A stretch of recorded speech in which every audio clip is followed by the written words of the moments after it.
મિત્રો, જિંદગીમાં ગમે તેટલો પૈસો ખોવાઈ જાય ને તો ફરી વખત મહેનત કરીને પાછો મેળવી શકાય છે, પણ જો સંબંધો ખોવાઈ જાય ને તો તે પાછા મળતા નથી.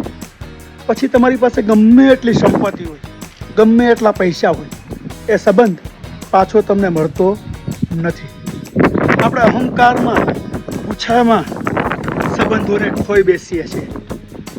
હું સાચો છું, મારી વાત જ સાચી, એમાં આપણે સંબંધોની જાળવણી કરતા નથી અને માણસને ગુમાવી બેસીએ છીએ. પણ એવું ન કરવું જોઈએ.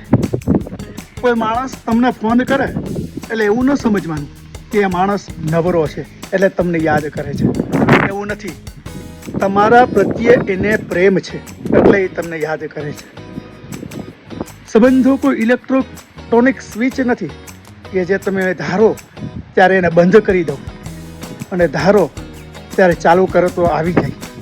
ના, આપણા અહંકારમાં, આપણા ક્રોધમાં આપણે એટલા ખોવાઈ જઈએ છીએ કે સારો અને સત્ય ઇન્સાનને આપણે ખોઈ બેસીએ છીએ.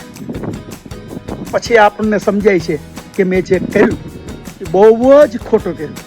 પણ મિત્ર, ત્યારે બહુ મોડું થઈ ગયું હોય.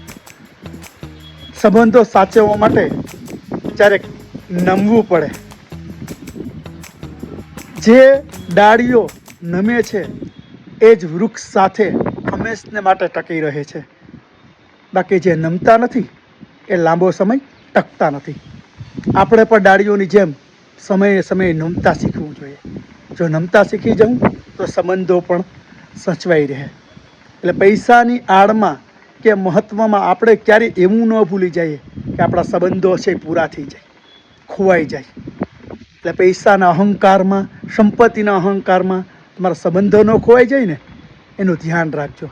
મિત્રો, તમે પણ તમારા સ્નેહીજનો છે, જે પ્રિય મિત્રો છે, દોસ્તો છે, એને આ રીલ શેર કરજો. હર હર મહાદેવ.